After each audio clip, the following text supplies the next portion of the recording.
Bonjour et bienvenue dans l'émission Parole de femmes. Cette semaine, nous parlons du célibat et des bonnes questions à se poser en vue du mariage. Alors, si vous êtes célibataire et que vous avez le projet de vous marier, je vous recommande vivement cette série. Et si vous êtes célibataire et que vous n'avez pas le projet de vous marier, je vous la recommande aussi. Parce qu'en début de semaine, nous avons vu pourquoi est-ce que quelquefois on veut absolument se marier et quelquefois on ne veut absolument pas se marier. Et puis on a soulevé différents points tout au long de la semaine. Et nous avons avec nous notre invitée Nadine. Bonjour Nadine. Bonjour Annabelle. Nadine qui est avec nous sur le plateau de Parole de femmes pour nous partager toute sa sagesse sur ce sujet. Et je crois qu'on a été bénis, que vous avez aussi été bénis chez vous. On a parlé des critères. Quelle est cette fameuse liste de critères? Hier, on a parlé des couples mixtes aussi. Et je rappelle que Nadine, tu es mariée depuis 10 ans avec Frédéric Libert et que vous-même êtes un couple mixte. Oui. Donc, tu as parlé en toute connaissance de cause. Exactement. J'espère que j'ai édifié. J'espère, et oui, c'est sûr, c'est certain. Et aujourd'hui, nous allons parler de la compatibilité divine, je ne le redirai pas, de destinée, pardon, je le redirai pas plusieurs fois, parce que c'est trop difficile à dire. Donc, Nadine, tu peux le dire autant de fois que tu veux, toi, il n'y a pas de souci. D'accord. Compatibilité de destinée. Ouais, voilà. Alors, c'est ça. Ouais, c'est ça. Ouais, non, c'est clair. Moi, j'ai envie de dire comptabilité, en fait, ça, mais je sens que c'est pas la bonne direction pour l'émission. Ouais. Donc, est-ce qu'on doit regarder dans la même direction, comment savoir jusqu'où on est compatible, jusqu'où on n'est pas compatible. C'est vraiment une très grande question à se poser, surtout en tant que chrétien, parce que on sait que notre vie doit faire une différence, on sait que notre vie doit servir à quelque chose, en tout cas que Dieu veut faire quelque chose avec notre vie et que quitte à plaire à quelqu'un, on doit plaire à Dieu. Il a des projets pour nous et quelquefois, ces projets ne semblent pas compatibles avec d'autres projets, pourtant qu'il a confiés à d'autres personnes. Il a vraiment parlé, mais sommes-nous les deux bonnes personnes pour marcher ensemble et que ce soit compatible pour accomplir le plan de Dieu? Bah oui, justement, parce que quand on parle de compatibilité de destinée, souvent on peut se dire, ah, mais ça fait référence à quoi? Ça, c'est un mot compliqué. Mais c'est tout simplement de pouvoir poser aussi les bonnes questions par rapport à là où moi, je pense que Dieu m'appelle à être peut-être dans 2 ans, dans 3 ans, ou même peut-être toute ma vie. Même si on n'a pas totalement les réponses, on peut quand même avoir des indices sur ce que on pense qu'on aimerait faire. Et parfois, on ne se pose pas la question en tant qu'individu. Donc, on va rencontrer une personne qui a ses projets à elle, etc. Et puis, en fait, nous, on ne sait pas. Et qu'est-ce qu'on va faire? On va commencer à suivre peut-être la personne dans ses projets.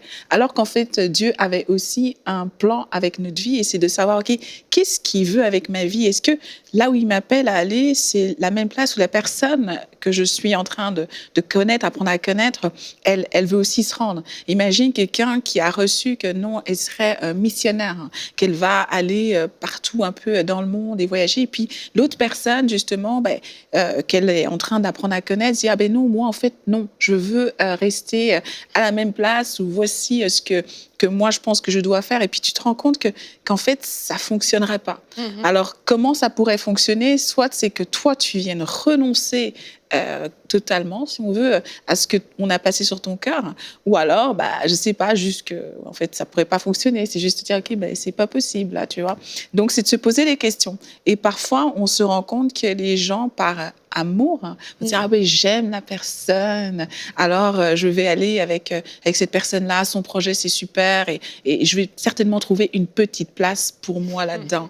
Mais c'est vraiment de se dire, est-ce que c'est la petite place que Dieu a prévue pour toi? Si c'est le cas, c'est gloire à Dieu, mais peut-être que c'est pas ça. Donc, se poser des questions à la personne et savoir également à quoi Dieu nous appelle. Je pense que c'est important. Oui, et puis quand on se marie aussi avec des personnes, mais tu embrasses la destinée de quelqu'un complètement. Et cette personne aussi va embrasser ta destinée.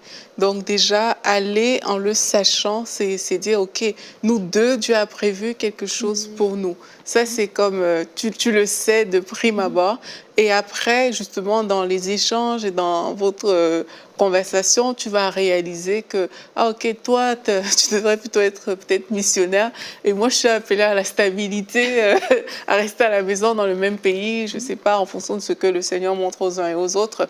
Et lorsque tu réalises ça, ben là, tu dis, mais si ça se trouve, ça ne va pas fonctionner entre nous, en fait. Mais effectivement, c'est avant qu'on se pose cette question, c'est pas qu'on est déjà engagé dans le processus et même marié que tu vas te poser ces questions-là. Donc, vraiment, c'est de comprendre que nous tous, on est appelés à quelque chose. Moi, je crois que ça commence par là. Et que lorsque, notamment au niveau des femmes, lorsque une femme vraiment prend le parti comme d'aller se marier, ça ne veut pas dire qu'elle n'a rien à faire de sa vie que juste être une épouse, quoi. Le Seigneur l'appelle aussi à quelque chose et ça, il faut qu'elle apprenne à... Il faut qu'elle le réalise juste pour pouvoir justement rentrer dans le plan de Dieu. Même si c'est dans son foyer, il y a des différentes saisons dans la vie, mais là qu'elle va rentrer dans le plan de Dieu, mais ce sera pas comme si elle était la béquille d'une autre personne. Ce sera vraiment avec la conscience que, ok, dans cette saison de ma vie, mais je fais ça, ça, ça et ça, et plus tard, peut-être je serai appelée à faire autre chose. Comme on a parlé des cultures hier, je crois que quand il est question de destinée, c'est la même chose dans le sens où il n'y en a pas un qui doit renoncer à sa destinée pour l'autre. Soit elles sont, je veux dire, pas identiques, mais on va vraiment être dans le même couloir, on va travailler ensemble, peut-être qu'on sera dans le même ministère, dans la même entreprise, dans le même domaine, ou alors soit elles vont être différentes, mais elles nous mènent à un endroit et puis il n'y en a pas un qui doit renoncer parce que quand on parle de destinée, on parle vraiment des projets que Dieu a formés. Donc on ne peut pas dire, bah non, toi ton projet est moins important que le mien. Après, il y a des saisons différentes et quelquefois on entre dans le mariage en disant non, ça va, enfin on n'entre pas justement parce qu'on se dit oui, nos destinées sont pas compatibles, etc. Mais parce qu'on pense qu'on est déjà tous les deux dans cette saison où on doit commencer. Mais le fait est, c'est que souvent dans un couple, il y a des saisons quand même qui sont différentes. Et il y a des saisons qui vont permettre quelquefois de pause pour l'un, qui va permettre à l'autre de pouvoir se développer. Et puis on va avancer comme ça. C'est plus quelquefois une question de saison. Mais si on entre dans le mariage en se disant bah moi, j'abandonne tous les projets, j'abandonne toute ma destinée pour l'autre. On est en train de faire une erreur parce que c'est pas nous qui sommes en train de faire un beau sacrifice. On est en train de sacrifier les projets de Dieu. Et là, ça pose un problème à Dieu, en fait. Ah oui, non, c'est sûr, parce que dans des couples, justement, il y a certaines personnes qui vont dire « Ah oui, mais moi, je te l'avais dit. Je te l'avais dit que moi, je t'ai appelé à faire ça ou à faire telle profession, en fait, parce que même dans les professions, il y a certaines implications. Il y a des choses que certaines personnes ne vont pas accepter non plus et tout. Et ça, c'est important de le savoir, de discuter de ça et puis aussi d'aller chercher plus loin que juste, OK, moi, j'aimerais être médecin. OK, mais ça veut dire quoi, médecin? Est-ce que ça veut dire que on va t'appeler pendant la nuit et que tu vas devoir partir pendant la nuit et me laisser? Parce que ça aussi, parfois, on n'a pas conscience, tu vois. Mais c'est comme, OK, mais c'est quoi? C'est pousser vraiment et aller plus en profondeur dans ces questions-là. Parce que parfois, on reste en surface, comme si on ne se permettait pas d'aller en profondeur dans les questions de peur que, OK, je vais trouver quelque chose qui va me déranger, et puis comme ça, je ne vais pas me lancer dans la relation.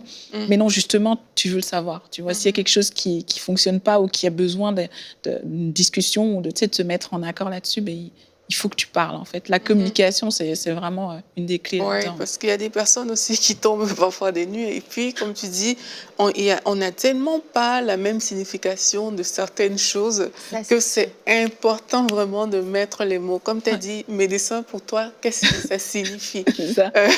Même épouse pour toi, ça signifie quoi? C'est des bonnes questions à se poser parce qu'il y a des personnes qui vont te dire, ah non, mais... Médecins sans frontières. Ouais, c'est ça. Médecins de famille, c'est quand même... Il y a quand même un décalage entre les deux. Tu vois, donc il faut se poser des questions. Maintenant, moi, je reviens toujours vraiment à Dieu parce que, comme Annabelle, tu disais, c'est aussi une question de saison. Tu vas voir que peut-être à un moment, effectivement, supposons que ton mari est médecin sans frontières, à un moment, peut-être c'est le temps pour toi d'aller avec lui, peut-être sur le terrain, mais ce ne sera pas toujours comme ça toute ta vie, en fait. Mais il faut que tu captes ces choses-là aussi pour comprendre que, OK, dans cette saison-là, par rapport à ce que Dieu a prévu pour ma vie, je dois l'accompagner. Et par la suite, il y a d'autres choses encore qui vont se faire qui permettent que des deux côtés, on va atteindre notre destinée, en fait. Donc, ne pas juste se braquer sur la destinée, loin, Dieu m'a montré que je vais faire ça. Mais tu connais peut-être là-bas, mais tu connais pas tout le chemin, tu connais pas tout le parcours qu'il y a pour y arriver. Donc, c'est vraiment toujours de revenir vers Dieu et de dire, OK, Seigneur, par rapport aux différentes saisons de notre vie, par rapport aux différentes saisons, est-ce que cette personne, c'est une personne avec laquelle je suis compatible? Parce que parfois, tu peux voir deux personnes qui semblent s'opposer, hein, vraiment. Mais après, c'est parfois des très, très bons couples. Mais justement, parce qu'ils ont su que, OK, ces différences que tout le monde semblait voir, c'était saisonnière. Et elles ont su embrasser les bonnes choses au bon moment. Donc, c'est important de retourner toujours vers Dieu pour dire, Seigneur, au-delà de ce que mon naturel regarde, au-delà de ce que je perçois, montre-moi exactement la direction que je dois suivre par rapport à cette personne. Oui, non, c'est sûr. Être vraiment à l'écoute du Saint-Esprit là-dedans. On ne peut pas juste dire, OK, c'est pas compatible, etc., parce que je vois ça, ça, ça. Et justement, tu vois, moi, dans mon parcours avec Frédéric, on a étudié le droit tous les deux. On ne se voyait pas du tout à être pasteur aujourd'hui, tu vois. Et pourtant, dans mon cœur, je pense qu'assez jeune, j'ai su que voilà, moi, j'allais servir Dieu, tu vois. Mais pour moi, servir Dieu, c'était pas être pasteur, forcément, tu comprends. C'était pas ça dans mon idée. C'était, tu sers Dieu, tu vois, tu travailles, et puis après, tu vas à l'église, puis tu aides, etc. Et lui, encore moins que moi, se disait, je vais être pasteur et tout. Quand il a accepté le Seigneur dans sa vie, après, il y a eu des gens qui disaient, tu vas être pasteur. T'es comme, waouh, laisse faire, moi, je vais pas être pasteur, etc. Mais ça a évolué, tu vois. Donc, c'est sûr qu'il y a des saisons aussi. Donc, aujourd'hui, ça peut te sembler que non, c'est pas possible. Mais en fait, demain, il y a quelque chose qui va se mettre devant toi, en fait. Et tout ça, ça demande vraiment de consulter Dieu, de consulter vraiment le Seigneur. Ça peut paraître abstrait, mais je pense que quand Dieu, en fait, souvent, il faut se dire que la destinée, puis nos vies, en fait, la personne qui est le plus concernée par ça, c'est Dieu lui-même. Et c'est lui qui veut que ça se passe. Donc, lorsque tu vas sincèrement devant lui, puis que tu lui demandes vraiment, OK, qu'est-ce que tu veux que je fasse avec ma vie? Est-ce que c'est ça? Est-ce que c'est vraiment ça? Mais pourquoi il va te le cacher, en fait? Il va d'office te révéler quelles sont les étapes, peut-être un pas à la fois, peut-être pas toute l'histoire, mais il va te les révéler. Et je vois Audrey Mac qui est déjà venue dans l'émission et dans MCI TV. Audrey voyage beaucoup toute l'année. Elle va prêcher, elle va enseigner à travers le monde entier. Et son mari, lui, est dans le bâtiment. Oui, voilà. Il a une entreprise. Mais quand il l'a rencontrée, elle était déjà comme ça. Elle prêchait déjà dans le monde entier. Et en fait, c'est sûr que tu dis, bon, est-ce que ça va fonctionner? Et c'était des bonnes questions à se poser parce qu'elle répondait à son appel et elle ne pouvait pas sacrifier l'appel de Dieu sur sa vie pour un mariage. Et il se trouve que Fred a vraiment la grâce. Il a la grâce pour pouvoir, pas le supporter, mais pour pouvoir le vivre et la soutenir, qu'ils puissent ensemble trouver un épanouissement. Et c'est là où on se dit, c'est de Dieu, en fait. Mais c'était des questions à se poser avant. Si Fred, je connais parler de toi, de Fred, mais si Fred avait dit non, moi je me vois pas vivre avec une femme qui voyage, moi je veux une femme qui soit là tous les jours quand je rentre et tout ça, ça n'aurait pas été possible avec tout l'amour et la bonne volonté du monde. C'était pas possible. Donc c'est sûr qu'il y a un élément indispensable, c'est la grâce. C'est ce qui fait que peut-être ce qui fonctionne pas dans un couple, ce qui fonctionnerait pas pour une autre personne, pour nous ça fonctionne. Un mari qui voyage beaucoup, on a la grâce. Notre famille n'est pas déséquilibrée, mes enfants sont pas en manque de repères, on arrive à passer des temps en famille, on a une bonne dynamique. Mais le voisin d'un côté, le père, il part une fois dans la semaine, c'est la catastrophe totale. Mais il faut fonctionner aussi avec la grâce que le Seigneur nous accorde selon nos appels. Et ne pas prétexter la grâce quand il n'y en a pas non plus pour pouvoir faire nos propres plans parce que ça va nous faire mal. Ah non, c'est sûr. Parce que chacun doit savoir ce à quoi Dieu l'appelle, quoi. T'es appelé à telle chose ou t'es appelé à autre chose. Et c'est de connaître les plans, en fait. On ne peut pas les connaître totalement, mais connaître parler avec la personne, savoir, OK, ben, là où toi, tu te vois, comment est-ce que tu te vois dans les prochaines années? Toi aussi, en parler, mais pas sacrifier, en fait, ce que tu as reçu de Dieu, parce que c'est Dieu qui te l'a donné, tu vois. Et la question, où tu te vois dans comme 5 ans, c'est une question qui est quand même importante. Avec toi. Oui, mais quand même.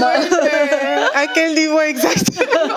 Ouais, c'est ça. Ouais, parce que ça révèle un petit peu, même si la personne ne connaît pas tous les détails, mais ça révèle un peu son cœur, en tout cas ce qu'elle veut.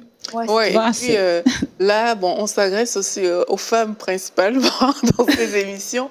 Et sincèrement, moi je dis, faut savoir où on va, hein, parce que où tu te vois dans 5 ans, pour moi, c'est une question comme déterminante. Je dis 5 ans, ça peut être quelque chose de différent. C'est une question déterminante parce que si la personne, on parle ici de la compatibilité au niveau de la destinée, si la personne avec qui tu vas t'attacher, elle-même ne peut pas vraiment te dire où est-ce qu'elle se voit, mais ça veut dire que toi, si peut-être tu es quelqu'un d'ambitieux, je sais pas, tu es quelqu'un qui a plein de projets et tout, mais là, tu vois déjà que il y a, à un niveau, il y a quelque chose qui manque en fait, que peut-être cette personne devra travailler pour que vous puissiez évoluer ensemble. Et c'est pour ça qu'il faut se poser des bonnes questions. Où est-ce que tu te vois dans 5 ans? C'est quoi, je sais pas, j'ai failli dire une question, mais non. OK. Ça, là, si ça embrouille, tu fais bien. Non, mais je vais m'arrêter là-dessus. Comme lui, Jérémy et moi, quand on parlait avant de se marier, bon, lui, il a fait le pire des scénarios. Je ne conseille pas forcément ça. OK. Il me disait, mais est-ce que tu es prête à souffrir? Ouais, d'accord. Tu sais, si on vit dans une caravane, si on, mais genre, c'est pas voyager, waouh, voir le monde, c'était plutôt te déraciner constamment, n'avoir aucun pied à terre, je sais pas quoi. Enfin, bon, bref, c'était la vie, bon, voilà. Et quand il m'a demandé, on n'était pas dans un plan précis, on savait pas EMC, ça existait même pas à l'époque, enseigne-moi. Mais c'est comme dans mon cœur, j'avais seulement ce désir de servir le Seigneur. Et je m'étais dit, après m'être convertie, je veux le servir et je veux faire quelque chose qui va lui plaire. Et dans ma pensée à l'époque, lui plaire, c'était ça. C'était d'être prêt à vivre une vie sans attachement, une vie... Et du coup, j'ai dit, OK, bon, au moins, maintenant, je veux dire, mais c'est aller au-delà de toutes ces promesses. Il a surpassé toutes ses promesses. Donc, c'était facile pour lui. Mais, ceci dit, il m'a jamais promis, Annabelle, moi, je te promets une petite vie tranquille. C'est une petite vie, on va s'installer dans une maison, puis c'est là, on restera dans cette maison toute notre vie et tout. Enfin, c'était pas vraiment mon rêve de toute façon, mais il m'a pas vendu quelque chose de faux. Réel, et quelquefois, tu te retrouves 5 ans plus tard, tu te dis, mais on vit encore dans le même petit appart, on avait dit qu'on serait là juste pour 1 an, t'as toujours pas de boulot fixe, t'as pas fini tes études, parce qu'en fait, quelquefois, on a vendu du vent et c'est beaucoup de déception. Donc, c'est bien d'être quand même réaliste, enfin pas réaliste, mais d'être franc au début. En fait, c'est bien d'être sincère. Sincère, voilà. Parce que on n'est pas en train de demander aux gens, et c'est valable pour les femmes et pour les hommes, on n'est pas en train de demander aux gens de surjouer, en fait. Là, tu sais que c'est par la grâce de Dieu que tu vas accomplir quelque chose, mais on est en train de demander vraiment la vision. Votre vision, c'était de servir Dieu. Et maintenant, servir Dieu, il a défini comme il a compris, tu vois. Mais tant que la vision est restée la même tout au long de ces années-là, et il y aurait eu vents et marées, la caravane, ou je sais pas, la vision est restée la même. Par contre, là où quelqu'un peut surjouer, c'est lorsque on te vend justement des choses qu'on ne pense même pas, juste pour te montrer que ok, on va aller quelque part. Une femme peut te vendre, je sais pas, le fait qu'elle est peut-être une épouse à plusieurs niveaux, qui est très bien, qui est prête à faire ci ou ça, alors que ce n'est pas le cas du tout. Donc, quand tu sais que c'est pas ça qu'il y a dans ton cœur, faut pas surjouer. Quand tu as une vision, même si t'es pas encore le produit fini, mais que tu as une vision, tu es en train d'aller quelque part, c'est ça qui compte à ce moment-là. C'est pas d'être la personne déjà toute faite et parfaite pour aller dans cette direction. C'est juste, OK, voici ce que le Seigneur a mis dans mon cœur par rapport au chemin que je vais emprunter dans ma vie. Et est-ce que si ça répond à l'autre, mais dans ce cas, on peut dire que vous êtes compatibles. Et si vraiment c'est des choses où tu sais que, voilà, ça, avec moi, ça ne va pas fonctionner, ben là aussi, on peut dire que vous êtes incompatibles. Ouais, non, c'est intéressant ce que tu dis par rapport à la vision aussi, parce que tu vois, quand je vois mon histoire, en tout cas, je me voyais pas, je savais pas exactement ce qui allait se passer. Mais c'est comme, je voyais un mot, en tout cas, c'est qu'on était en train de bâtir ensemble quelque chose. Si on avait fait des études ensemble, on avait des projets, puis on voyait en fait que ces choses-là, on était dans la même direction. Bâtir, développer, construire. Après, tu vois, Dieu est venu mettre du relief à tout ça, puis il l'a apporté. C'est de voir, OK, dans la même direction, ça veut pas dire forcément que, oui, vous allez faire le même travail, ou que vous allez être au même endroit, spécifiquement, dans la même entreprise. Non, mais c'est juste que vous allez avoir la même, une vision, en fait, c'est de bâtir, de construire et qui ne s'oppose pas, en fait, finalement. Donc, je trouve ça intéressant, en fait. C'est parfois juste un mot, donc il ne faut pas se torturer si maintenant tu es avec quelqu'un, puis tu te dis, ah ouais, mais cette personne-là, elle ne va pas faire exactement ce que moi je veux faire. Non, peut-être qu'elle ne va pas faire exactement, mais est-ce que dans votre cheminement, vous êtes ensemble, en fait? C'est ça que je... Et que compatible, ça ne veut pas dire identique. Oui. Ça, c'est quelquefois, on peut se dire, bah, on n'est pas compatible parce qu'on n'est pas identique. Ouais. Mais en fait, on peut tellement avancer, bâtir, mais de façon différente, avoir des expertises différentes. Et au contraire, c'est une bonne chose, c'est une richesse. C'est rare de rencontrer, c'est rare, ça arrive, des couples où vraiment les deux font la même chose, pareil, etc. Ça peut arriver, mais en général, il y a quand même des petites nuances. Et l'autre chose, je voulais parler des enfants aussi. Ça, c'est un point, je crois, important. C'est quelque chose à savoir. Est-ce qu'on veut des enfants? Si oui, combien on en veut? Parce que je veux des enfants, ça ne veut pas dire la même chose pour tout le monde. C'est sûr. Parce que, par exemple, mise en situation, les deux, moi, je veux des enfants. Moi aussi, je veux des enfants, ça tombe bien. On est compatibles. Mais peut-être que dans l'idée de l'homme, oui, je veux des enfants et dans mon idée, je pense que tu vas rester à la maison, que tu vas arrêter de travailler parce que c'est ce qu'on fait dans ma famille, c'est ce que ma mère a fait, c'est ce que mes sœurs ont fait. Donc, ça part pas d'un mauvais sentiment, mais c'est comme une évidence. Donc, derrière le « je veux des enfants », il y a aussi comme un arrêt de carrière pendant X années. C'est comme logique. Et puis, quand on annonce la grossesse, c'est génial. Et puis, tu commences à parler de ton congé parental, quel congé? C'est fini pour toi, la vie professionnelle. Ailleurs, on passe à une autre saison dans la vie. Ça peut être aussi vraiment, ça peut être une surprise en cours de route. Donc, encore une fois, il faut remplir les mots et leur donner de la consistance. Mais les enfants, c'est une bonne question à se poser quand même. Non, c'est sûr, les enfants, c'est vraiment une bonne question. Aussi, tu as des gens qui ne veulent pas d'enfants. Et là, j'ai déjà entendu des histoires, genre, je veux pas d'enfants, mais puis l'autre se dit, OK, moi, je veux me marier, moi, je veux pas d'enfants. Enfin, c'est toute une histoire. Finalement, on se marie. Puis finalement, non, moi, je veux pas d'enfants. Puis la personne est prise là-dedans aussi, tu vois. Donc, c'est vraiment, oui, comme je dis, discuter, parler avec les gens, voir qu'est-ce qu'ils entendent par ça. En fait, c'est souvent ça, c'est qu'on s'arrête toujours à la surface et on creuse pas pour savoir ce qu'il en est. Et puis aussi, tu as des gens, mais comme tu dis, on suppose. En fait, on a tous des attentes dans la vie. Alors, tu te dis que ce que toi, tu penses, c'est ce qui va arriver. OK, aujourd'hui, tu travailles, tu vas rentrer dans ton mariage, tu dis, je vais continuer à travailler. Mais non, en fait, ton mari, lui, il dit que tu ne vas pas travailler. Et donc, finalement, tu rentres dans ton mariage, puis tu ne peux plus travailler.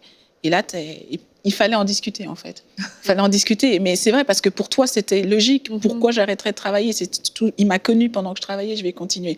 Et je parle en connaissance de cause. Tu vois, j'ai fréquenté des femmes qui ont eu vraiment ce genre de situation-là. Et puis après, en fait, ça te blesse parce qu'on parle de la destinée, là, tu vois. Et la destinée, c'est pas toujours quand on parle du ministère, parce que la destinée, c'est dans toutes les sphères de la vie. Toi, aujourd'hui, si Dieu t'appelle à être une infirmière ou peu importe l'emploi que tu peux occuper, eh bien, en fait, si la personne avec laquelle tu vas t'engager te dit non, tu peux plus travailler, tu vois, tu n'es pas en train de faire ce que Dieu a prévu avec ta vie. C'est valable aussi pour les emplois séculiers, dans le séculier. En fait, il y a tellement de questions qu'on pourrait se poser. Je ne suis pas sûre qu'en 20 minutes, Il y en a qui vont recevoir des appels. C'est ça, j'ai quelques questions à te poser. Dans 5 ans, tu te vois vivre où? Ouais, c'est ça. Ouais. Non, c'est bon, t'es trop compliqué. Non, mais sincèrement, il y a beaucoup de questions qu'on peut se poser, mais je pense que dans chacune des différentes situations, chacun de nous, on sait avec quoi on est à l'aise et avec quoi on n'est pas à l'aise. Il y a des personnes qui vont lâcher du lest sur certaines choses tellement facilement et sur d'autres, il va falloir tenir en fait pour dire non, moi, je ne me vois vraiment pas vivre avec ça ou ça.